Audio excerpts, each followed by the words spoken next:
오늘도 우리 휴식을 잘하면 잘하면 곧 회복된다. 우리 쉼과 회복이라는 주제로 5주 동안 말씀을 나누고 있는 오늘 세 번째 시간, 쉼도 법칙이 있다라는 제목으로 말씀 나누도록 하겠습니다. 수학이나 물리 참 공부하기 어려운 과목 중에 하나인데요.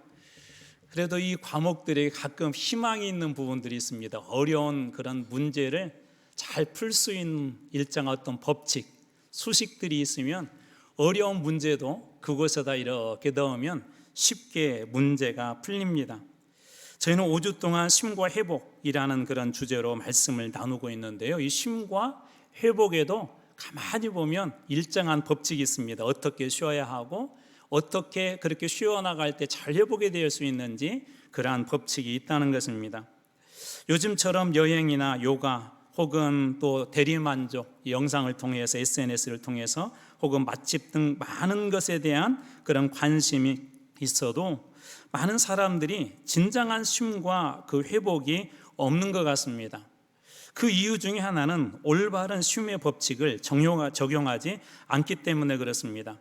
그렇다면 성경은 쉼과 회복에 대해서 어떤 법칙이 있다고 우리들에게 말씀하고 있을까요? 작가 김태영이라는 분이 있는데 그분이 쓴 책 중에 가짜 사랑을 권하는 사회라고 하는 그런 책이 있어요. 가짜 사랑을 권하는 사회.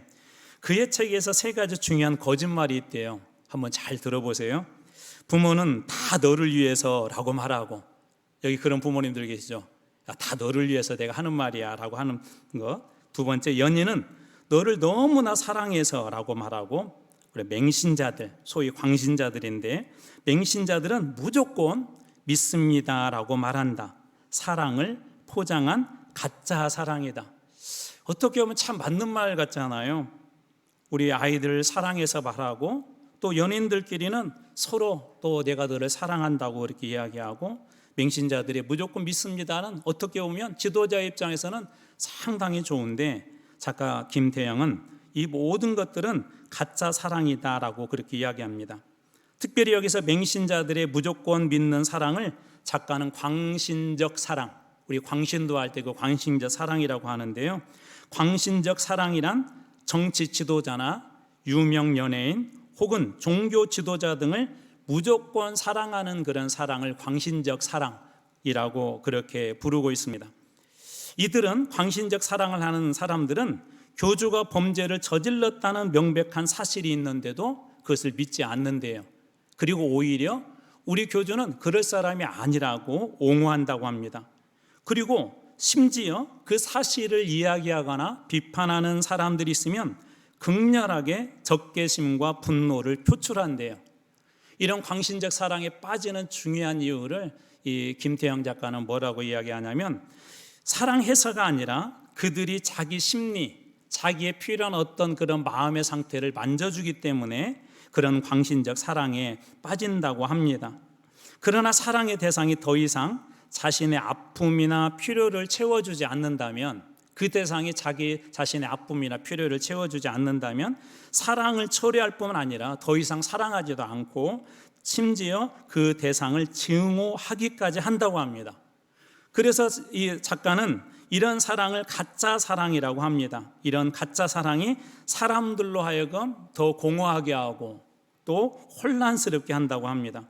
우리가 잘 아는 톨스토이의 단편 소설 중에 이런 그 소설이 있죠. 사람은 무엇으로 사는가? 사람이 진짜 필요한가? 살아가는데 필요한 것 중에 하나가 사랑이다라고 그렇게 말하지 않습니까? 그런데 이런 가짜 사랑이 진짜 사랑으로 둔갑하여 그것을 사랑이라고 믿고 그런 사랑을 하고 산다면 어떤 사회가 될까요? 가끔 잘못된 믿음으로 사는 사람들을 이렇게 보게 되는데요. 오래전에 제가 멀리 아는 분 중에 한 분이 그때 당시에 보이차 열풍이 이렇게 불었을 때였었어요. 보이차가 심지어 만병통치약처럼 그걸 먹으면 모든 병이 낫는 것처럼 그런 이야기가 회자되고 있었을 그런 때였습니다. 제가 아는 분 중에 암에 걸린 분이 계셨는데 이분도 소위 보이차를 정말 사랑하는 분이셨어요. 늘 보이차에 대해서 하나님보다 더 찬양할 정도로. 그런데 어느 날 이분에게 갑자기 암이라는 그런 불행한 일이 찾아왔습니다. 이분은 보이차에 대한 그런 믿음, 그 사랑이 있었기 때문에 그것을 꾸준히 마시면 살 수 있을 거라고 확신을 했어요. 그것을 믿었어요. 그리고 한 1년 정도 지났을 때 불행하게도 그분은 돌아가시고 말았습니다. 아무리 내가 믿어도 안 되는 것이 있어요. 그것이 가짜이면 아무리 먹어도 우리 몸에 효용이 없는 것처럼 가짜 사랑도 동일합니다. 그리고 쉼도 마찬가지예요. 우리는 이렇게 내가 쉬면 내 삶이 좀 편해지고 안정을 찾고 평화를 찾겠지라고 그렇게 이야기하지만 모든 우리가 쉼이라고 생각하는 것들이 우리에게 그것을 다 가져다 주지는 않습니다. 사람들은 쉼의 시간을 통해서 무엇인가 회복하길 원합니다. 인간은 누구나 평안히 쉴 수 있는 그런 시간과 공간도 갖고 싶어 하죠. 그래서 요즘은 도시에 사는 분들은 소위 세컨하우스라고 해서 좀 좋은 곳에, 좀 아늑한 곳에, 시골에 이 집을 마련해서 그곳에 가서 쉬기도 하죠. 또 심지어 요즘 많은 분들은 캠핑을 가기도 하고 또 맛집을 찾아가서 그 마음을 달래기도 하고 요가나 명상 혹은 불멍, 물멍 등의 시간을 갖습니다. 물론 이런 것들이 어느 정도 우리의 심리나 우리의 마음을 안정시키는 데 도움이 됩니다. 그런데 어떻습니까? 이런 수많은 솔루션들이 있고 수많은 그런 이야기들이 있고 이전보다 더 많은 시간을 갖고 사람들이 이러한 일들에 투자를 함에도 불구하고 왜 시간이 지날수록 마음이 병든 사람들, 마음이 아픈 사람들은 많아지고 있는 걸까요? 마음 전문가들이 많이 있고 또 이런 병을 치료할 수 있는, 우리 마음의 병을 치료할 수 있는 좋은 병원들도 있고 상담소도 예전에 비해서 정말 전문 상담인들과 상담소도 많아졌는데 왜 사람들의 마음은 더 힘들고 지쳐갈까요? 진짜 쉼과 회복 그리고 평안이 없기 때문은 아닐까요? 만약에 진짜 약을 먹으면 우리 몸에 효과가 있는 것처럼 진짜 쉼과 진짜 온전한 휴식의 시간이 있다면 회복되는 것은 당연한 것 아닐까요? 오늘 예수님의 말씀에 의하면 우리의 쉼이 정말 필요한 부분이 하나가 있대요. 우리 첫 번째 시간에 나누었던 말씀인데요. 마태복음 11장 29절 나는 마음이 온유하고 겸손하니 나의 멍에를 메고 내게 배우라 그리하면 너희 마음이 쉼을 얻으리니. 너희 무엇이요? 마음이 쉼을 얻는데요. 그러니까 예수님께서 쉼에 대해서 이야기할 때 육체의 쉼도 중요하지만 이 마음의 쉼에 대한 그런 이야기를 하는 것은 그만큼 마음의 쉼이라는 게 중요하다는 거죠. 여러분들이 잘 아는 잠언 4장 23절 말씀입니다. 무릇 지킬 만한 것 중에 더욱 내 마음을 지키라.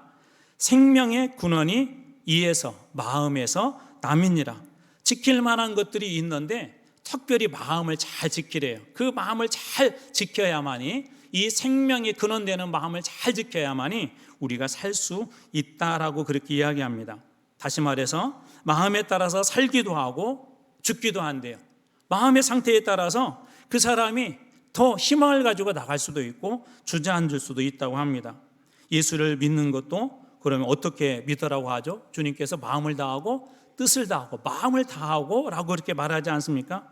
이만큼 마음의 회복, 마음의 쉼, 이 마음의 회복이 참으로 중요하다는 것이죠. 문제는 참된 쉼과 이 회복을 방해하는 것들이 있다는 거예요.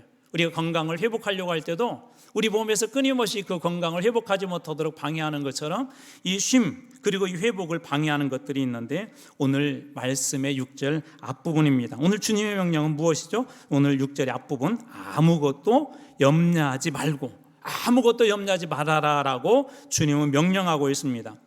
여기에서 아무것도 라는 말에서 알 수 있듯이 어떠한 형태의 염려라도 작든 크든 혹은 그게 일상적인 일이든 혹은 하나님의 큰 비전이든 아니면 너의 계획이든 아니면 우리 공동체의 비전이든 어떤 것이 되든지 아무것도 염려하지 말라고 그렇게 이야기합니다.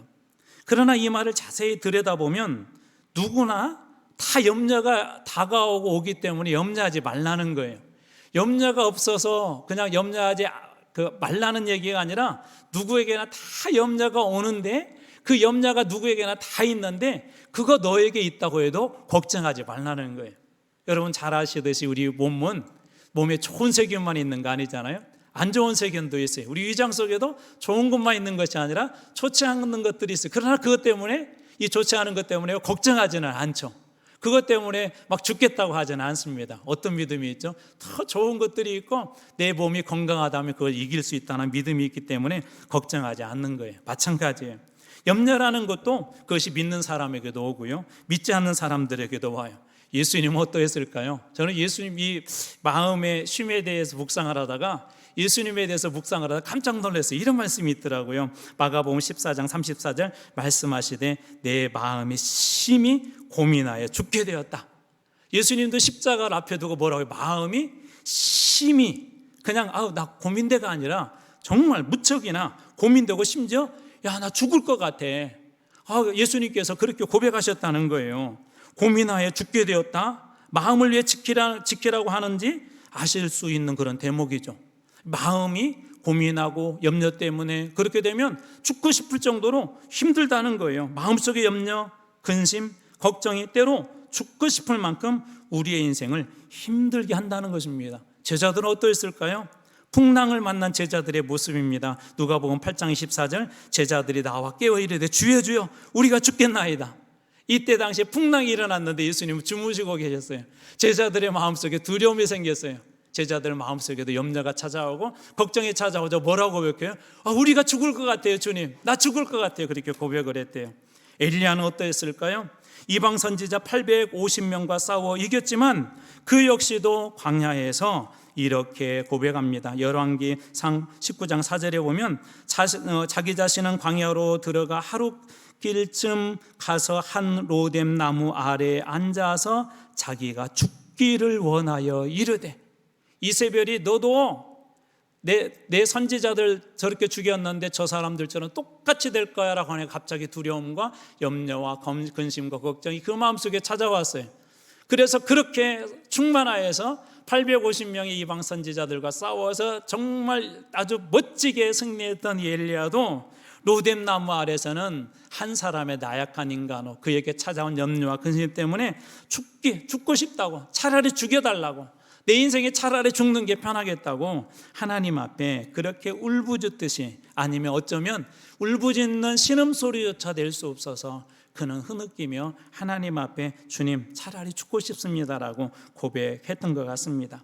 이처럼 염려는 우리 마음속에 죽고 싶을 만큼 큰 고통을 줍니다. 어떤 염려는 우리 인생으로 하여금 정말 죽은 그런 상태까지 다다르게 합니다. 그것은 예수님도 제자들도 그리고 선지자 엘리야도 또 다른 성경의 다른 인물들도 예외가 아닙니다. 그렇다면 이들은 어떻게 마음을 지키고 이 염려 대신 참된 쉼과 회복을 했을까요? 오늘 말씀의 오늘 두 번째 부분입니다. 4장 6절 다만 모든 일에 기도와 간구로 라고 그렇게 되어 있어요. 여기서 다만이라는 말을 다양하게 번역할 수가 있는데 이렇게 번역해도 크게 문제가 되지 않아요. 오직이라고 해도, 오직, 아무것도 염려하지 말라, 오직. 이게 무슨 얘기죠? 오직이라는 말로 번역할 수 있다면 염려하지 말라는 것에 대한 최고의 그리고 유일한 해법 하나가 있대요. 그것이 뭐냐면 오직 모든 일에, 이 기도의 내용에 상관없이 일상의 일이든지 그게 큰 비전이든지 주의 일이든지 아니면 내 일상의 어떤 작은 일이든지 그 모든 것들, 기도의 범위를 이야기하는데 평범한 일상의 것부터 고민, 걱정, 염려뿐만 아니라 하나님의 위대한 계획과 비전을 포함한 모든 것이 다 하나님 앞에 기도해래요. 오직 모든 일에, 이 모든 것들에 기도와 간구로라고 이렇게 이야기합니다. 여러분들에게도 아마 지금도 염려가 되고 걱정이 되는 게 있을 것 같아요. 나름대로 그게 작은 일일 수도 있고 또 그냥 그 염려대로 어려운 일이 다가와도 그냥 크게 내 인생에 문제가 되지 않을 문제도 있을 것이고, 어떤 염려는 내 인생에 정말 기로에선 그런 염려도 있을 것 같습니다. 그런데 이런 것들뿐만 아니라 아주 작은 것조차도 여러분 오늘 주님 뭐라고 말씀하시냐면 야 그거 염려냐 그러면 기도하고 간구해라 그렇게 이야기합니다. 오래전에 어느 선교단체 그 간사님의 간증을 듣는데 참 저는 개인적으로 은혜로웠어요. 뭐가 은혜로웠냐면 이렇게 이제 말씀의 자리에 이렇게 서게 되면 넥타이도 보통 하나만 있지 않잖아요. 여러 개가 있는데 이게 기도하는데 하나님, 성령님 오늘은 빨간 넥타이 맬까요? 파란 넥타이 맬까요? 그리고 기도하고 그렇게 넥타이를 이렇게 선택한다는 거예요. 또 지난번에 어느 권사님하고 이야기하는데 당신이 이렇게 수박을 살 때 이 기도하고 수박을 산대요. 수박 하나를 사도.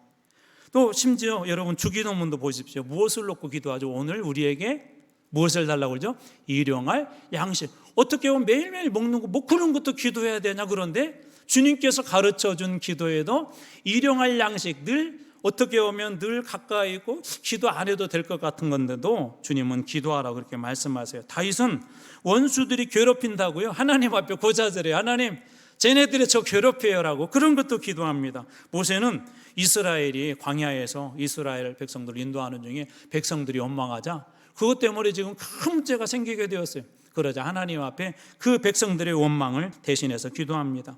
여러분들이 잘 아는 조지 밀러 목사님은 고아원 사역을 하면서 정말 많은 물질이 필요하잖아요. 근데 후원 요청을 한 번도 사람들에게 안 했대요.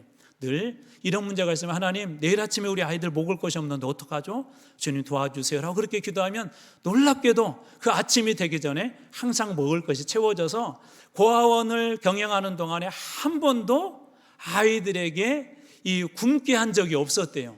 하나님께서 늘 그의 염려와 그의 걱정을 늘 채워주셨던 것이죠. 이처럼 제가 소개한 것처럼 기도의 범위는 너무나도 넓어요. 여러분들이 그것이 작은 염려든 큰 염려든 하나님 앞에서 그거에 대해서 기도하라고 그렇게 말씀하신 거예요. 왜 이게 중요할까요? 아이들 이렇게 기르다 보니까 아이들이 똑같지 않더라고요. 뭐 내리사랑이라고 1번, 2번, 3번 일반적으로는 그 법칙이 적용이 되지만 기르다 보면 그 중에서 그 법칙을 뛰어넘어서 특별히 더 사랑하는 아이들이 있어요.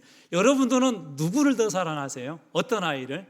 한번 빨리 한번 생각해. 어떤 아이를? 자녀가 여러분 있는 그 분들 한번 상상해 보세요. 대개 어떤 자녀들을 사랑하냐면요, 학교 갔다 오자마자 엄마한테부터 엄마 학교에서 뭐 개똥이가 이러쿵저러쿵 선생님이 이러쿵저러쿵 엄마 옆에서 별것도 아닌데 계속 졸자대는 아이들이 있어요. 왜 그렇죠? 엄마와 친밀감이 높다는 것이죠. 이런 아이들은 엄마에게 별 얘기를 다 해요. 심지어 자기 인생이 실패 얘기도 해요. 힘들었던 얘기도 해요. 심지어 연애 얘기도 해요. 남자친구 얘기도 하고 여자친구 이야기도 하고 힘들었던 그런 얘기들을 다 꺼내요. 쉽게 얘기하자면 처음부터 끝까지 자기 인생의 모든 것들을 이렇게 나눕니다. 친밀하기 때문에 그런 거예요.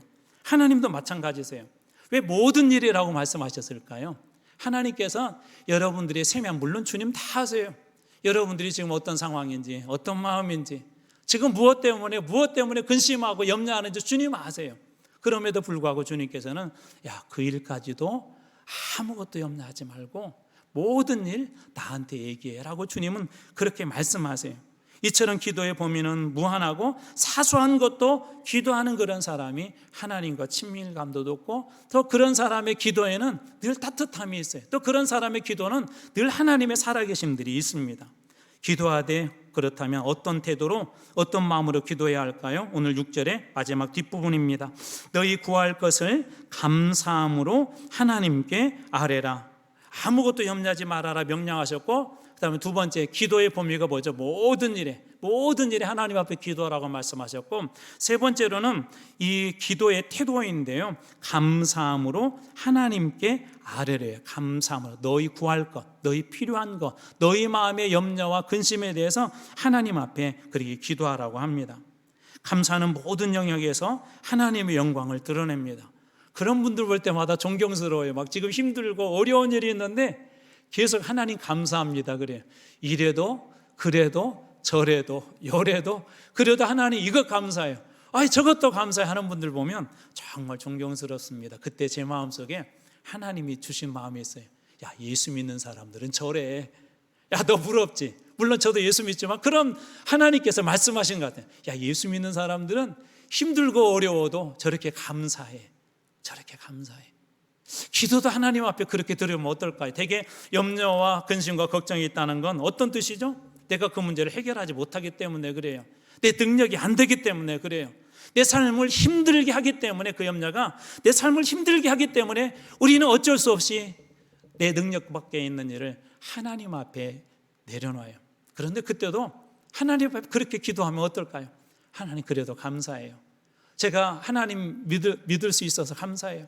그래도 주님 앞에 맡길 수 있어서 감사해요. 우리가 그렇게 기도할 수 있다면 여러분 얼마나 이 기도에는 놀라운 은혜가 임할까요?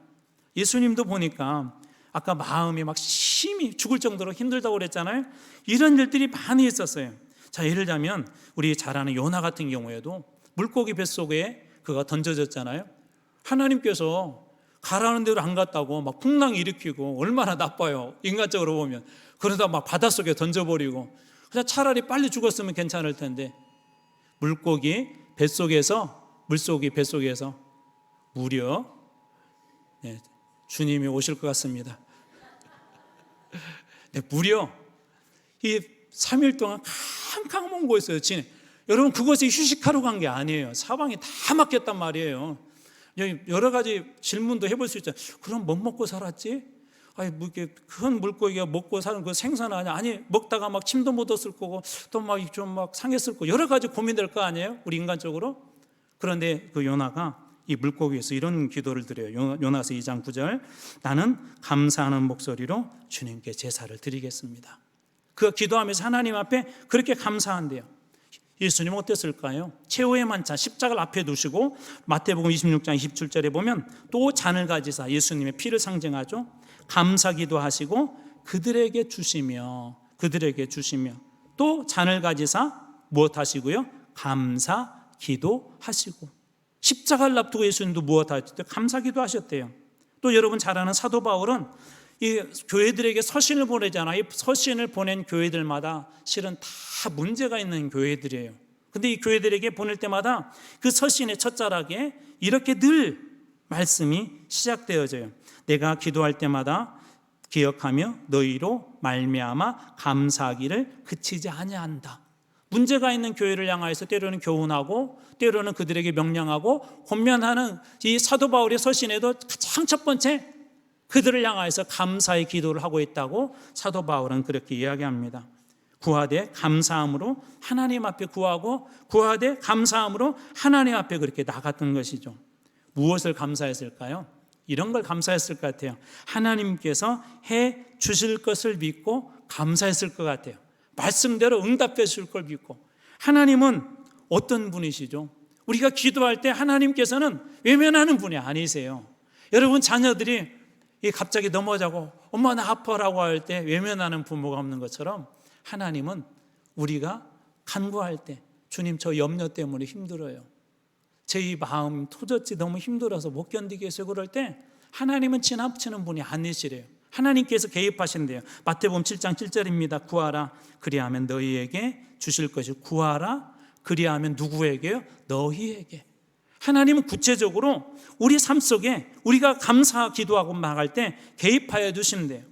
그것이 어떤 문제이든 그렇게 하신대요. 또 하나님은 뭐라고 늘 우리에게 약속하시죠? 기도에 대해서 마태복음 21장 22절 이거 같이 한번 읽어볼게요. 같이 읽습니다. 시작. 너희가 기도할 때 무엇이든지 믿고 구하는 것은 다 받으리라 하시니라. 아멘. 여러분 이 말씀 믿습니까?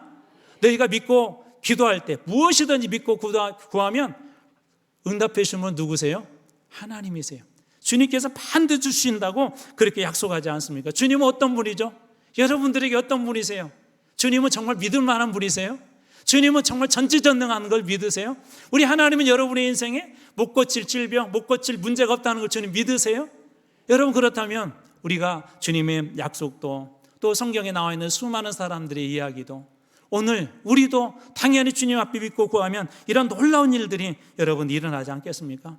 왜 구할까요? 왜 찾을까요? 왜 두드릴까요? 그 사람에게도 염려가 있고 그 사람에게도 걱정이 있고 근심이 있지만 주님께서는 근심과 걱정과 염려 대신 하나님 앞에 그거 내려놓고 맡겨라는 거예요. 네 하나님 앞에 맡겨라. 기도한다는 건 주님 앞에 맡긴다는 게 맡기면 회복되기 때문에 그렇습니다. 오늘 7절 말씀이 우리들의 그렇게 확신을 줍니다. 7절입니다. 그리하면 모든 지각에 뛰어난 하나님의 평강이 그리스도 예수 안에서 너희 마음과 생각을 어떻게 하신다? 지키시리라. 너희 마음과 생각을 지켜주신대요. 모든 지각에 뛰어난 하나님의 평강이 지켜주신대요. 여기서 지킨다는 말은 군인이 나라를 굳게 지키는 걸 얘기해요. 아주 중요한 성을 빼앗기지 않기 위해서 지키는 것을 이야기합니다. 저는 이 염려, 걱정 그리고 기도에 대한 이 키워드를 생각할 때마다 성경에 꼭 한 인물이 생각나는 인물이 있어요. 누구냐면 사무엘의 엄마 한나 이야기예요. 한나. 이 한나의 남편은 엘가나라고 하는 사람이었었는데 이때 당시 일부 다체자가 허가되던 때였기 때문에 또 다른 아내가 있었어요.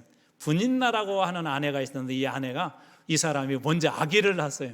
그리고 나니까 그때 늘 이 한나를 막 조롱하기도 하고 막 비웃기도 하고 막 힘들게 해요. 특별히 하나님 앞에 제사 드리러 가는 정해진 날에 제사하러 가려고 하면 이 분인나가 한나의 마음을 막 격동시킵니다. 막 너무 힘들게 하고 막 어렵게 합니다. 그때 한나의 마음의 상태가 어떠했을까요? 사무엘상 1장 10절 한나가 마음이 괴로웠다. 한나가 마음이 괴로웠대요. 누구 때문에? 분인나 때문에 그랬다는 거예요. 그런데 어떡하죠? 여호와께 기도하고 통곡했다. 마음이 괴롭고 힘들 때 그가 한 일은 뭐죠? 여호와께 기도하고 통곡했다. 그런데 저는 그 다음에 이 말씀이 정말 늘 기억이 나고 생각이 나요. 바로 사무엘상 1장 18절입니다. 이르되 당신의 여종이 당신께 은혜 입기를 원하나이다 하고 가서 먹고 얼굴에 다시는 무엇이 없었다? 근심, 빛이 없었다. 하나님 앞에 기도하고 나서 그리고 엘리제 사장으로부터 축복 기도 받고 나서 돌아가서는 다시는 얼굴에 뭐가 없었대요? 근심 걱정이 없었던 염려와 걱정과 근심과 괴로움을 다 어디다 내려놓고 주님 앞에 다 내려놓고 온 거예요. 그리고 주님께서 그 마음속에 또 다른 그런 기쁨으로 오히려 채워주셨던 것입니다. 이처럼 기도는 뭐냐면 맡겨드리는 거예요. 온전히 정말 주님을 신뢰하고 맡긴다면 주님 앞에 맡긴다면 어떤 일들이 날까요? 최근에 교회 화단을 이렇게 돌보다가 갑자기 길 가는 어떤 분이 악 소리가 나고 이렇게 쳐다봤더니 교회 주변에도 떼까치라고 여러분 아마 보셨을 거예요. 이 떼까치가 사람을 공격하더라고요. 저는 처음 봤어요. 제가 왜 사람들을 공격하지 하고 저도 이렇게 꽃을 보고 있는데 갑자기 저도 와서 이렇게 공격을 하는 거예요. 쫓진 않았는데 이렇게 위협을 하고 그래서 이게 무슨 일인가 하고 궁금해하고 있었는데 보니까 저 이 교회 앞에 빈 그 공간에 새 한 마리가 그 새끼 한 마리가 이렇게 돌아다니고 있었던 거예요. 그러니까 이 어미새는 새끼를 보호하려고 그랬던 거죠. 제가 또 어떤 사람이죠? 자비롭고 은혜롭고 노하기를 더디하고 주님과 같지는 않지만 궁일한 마음이 들어서 여기에 놔뒀다가는 도로와 가까워서 이 잘못하가는 이 새끼가 죽겠다. 또 사람들이 왔다 갔다 혹시 해코자 하면 어떨까? 물론 그런 사람은 요즘 없을 것 같아요. 그런 마음이 들어서 이 새를 안전한 곳으로 좀 이렇게 좀 이동해 줘야 되겠다고 가까이 가는데 갈수록 이 어미새들이 막 더 공격하는 거예요. 그 부부가 막 같이 동시에. 그리고 이제 또 새끼를 이렇게 붙잡으려고 그랬더니 얘는 또 자기를 잡아서 어떻게 할지 모르고 도망치는 거예요. 여러분 그때 이 새끼가 사는 방법은 뭐죠? 잡히는 거죠. 바뀌는 것이죠. 물론 이 사람에 대한 불신이 그랬을 것 같아요. 그런데 만약 맡겨서 안전한 곳으로 가게 되면 지금 있는 자리보다는 훨씬 더 안전하지 않겠습니까? 여러분 우리 기도도 비슷한 것 같아요. 우리가 하나님께서 주시는 수많은 그런 은혜들이 있음에도 불구하고 늘 우리 마음이 쉬지 못하는 이유는 하나님을 어떻게 보면 신뢰하지 않기 때문에 맡기지 못하는 것은 아닐까요? 어떻게 베드로는 감옥 속에서 잠을 잘 수가 있었고 다니엘도 어떻게 그 사자굴에서 잠을 잘 수가 있었고 그리고 바울과 이 여러분들 잘 아는 신라는 감옥 안에서 어떻게 찬송하고 기도할 수 있었을까요? 주님 앞에 맡겼기 때문에 가능했던 거 아닐까요? 베드로전서 5장 7절입니다. 주님은 우리에게 이렇게 말씀하세요. 너희 염려를 다 주께 맡겨라. 이는 그가 너희를 돌보심이라. 마태복음 6장 31절. 그러므로 염려하여 이르기를 무엇을 먹을까? 무엇을 마실까? 무엇을 입을까? 하지 말라. 그렇게 말씀하십니다. 그러면서 이 모든 것들을 평안을 주신 분이 누구라고 말씀하세요? 요한복음 14장 27절에 보면 평안을 너희에게 끼친다라고 주님께서 그렇게 말씀하세요. 참된 우리 쉼의 법칙은 쉼의 해결은 누구로부터 오는 거예요? 주님으로부터 온다는 것이죠. 제자들이 풍랑 위에서 힘들고 어려웠을 때 그 문제를 그 바다를 잔잔하게 했던 것, 우리의 마음속에도 심령이 풍랑일 때 잔잔하게 하실 수 있는 분은 누구실까요? 마가복음 4장 39절입니다. 예수께서 깨어 바람을 꾸짖으시며 바다들을 이르시되 잠잠하라 고요하라 하시니 바람이 그치고 아주 잔잔해졌다. 불평, 근심, 걱정이 아니라 맡김이 필요했던 것이죠. 여러분 돈이 많으면 우리가 충분히 휴식하고 좋은 곳으로 가고 맛있는 것을 먹으면 휴식이 될까요? 아나운서 출신인 작가 윤영미 씨 수필집에 이런 수필집이 있어요. 놀고 있을 때 놀고, 볼 수 있을 때 보고, 갈 수 있을 때 가고. 거기에 이런 내용이 나오더라고요. 아들이 어느 날 들어와서 80억짜리, 별로 안 놀라시네요. 역시 80억짜리 건물을 가진 선배 이야기를 하는데 이렇게 써 있어요. 들어보세요. 80억짜리 건물을 가진 선배인데 맨날 어떻게 살아야 할지 모르겠다며 자기에게 하소연한다고. 80억이면 매일 몇백만 원씩 꺼냈어도 평생 못 쓸 텐데 뭔 걱정일까 싶어 우리 보자는 서로 바라보며 부러움 섞인 웃음을 웃었다. 여러분, 80억 가진 사람도 염려하고 걱정한대요.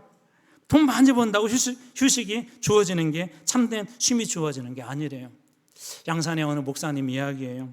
오래전에 이 목사님은 개척교회를 시작을 했는데 이곳저곳 지원을 요청했다가 마침 어느 교회에서, 이제 오래전이니까 적은 돈은 아니었을 것 같아요, 3만 5천 원을 월 후원해 주기로 했대요. 그래서 그 교회를 방문을 했대요. 오라고 해서. 그런데 무려 목사님이 6시간이나 기다렸대요. 6시간 만에 이 후원금을, 이 선교회를 받고 교회로 돌아와서 곰곰이 생각했대요. 어떤 생각을 했냐면, 내가 기다렸던 그 6시간, 차라리 그 6시간에 하나님 앞에 기도했으면 어떤 일들이 일어났을까. 그래서 그 이후에 과감하게 그 교회 요청했대요. 선교비 안 주셔도 괜찮습니다. 그리고 하나님 앞에 기도하면서 교회를 맡겼대요. 하나님 앞에 힘들고 어렵잖아요. 개척교회의 가장 큰 어려움 중에 하나는 뭐죠? 물질 문제거든요. 근데 하나님 앞에 그렇게 맡겼대요. 그런데 정말 하나님께서 놀랍게도 그 모든 것들을 다 책임져 주셨대요. 그리고 교회를 크게 부흥할 수 있도록 하나님께서 은혜를 주셨다는 얘기입니다. 중국의 허드슨 테일러라고 하는 유명한 선교사님이 계세요. 이분도 사역이 점점 많아지면서 많은 협력자와 선교비가 필요했대요. 얼마나 많이 필요했던지 이 선교사님 그 마음의 정신적 부담이 커져서 밤잠을 이룰 수가 없었고, 심지어 진단이 신경쇠약이 나왔대요. 힘들고 어려웠다는 것이죠. 그런데 어느 날 성경 요한복음 15장, 우리 우리 아동부가 이번 한 주간 동안 성경학교 하면서 외웠던 말씀 중에 이런 내용이 있었어요. 나는 포도나무에 더이는 가진이라는 말씀이 기도 중에 이 선교사님 마음속에 들어왔대요.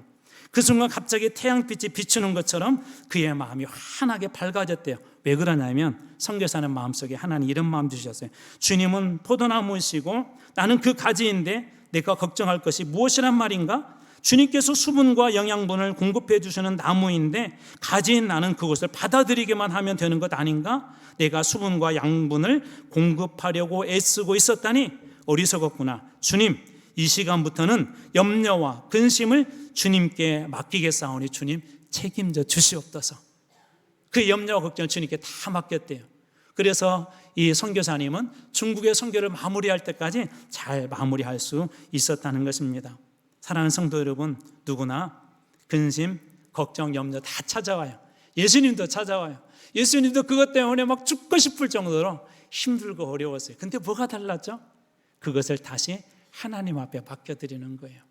내 염려를 하시고 고통을 하시고 아픔을 하시고 누구에게도 말할 수 없는 내 내면의 상처를 아시는 분이 우리 주님이세요. 저는 우리 성도들이 이번 여름에 우리 많은 휴식들이 있지만, 많은 쉼들이 있지만, 저는 여러분들의 마음이 그렇게 쉼을 얻는 귀한 여름이 되길 주님으로 축복합니다. 그 마음속에 하나님의 은혜가 정말 꿀같이 부어져서 여러분들이 매일매일 걸어가면서 여전히 염려와 근심과 걱정은 내 삶을 공격하지만 우리 입술에서는 감사하고 주님을 찬양할 수 있는 그런 건강한 쉼을 회복하는 여러분들 다 되시길 주님의 이름으로 축원합니다.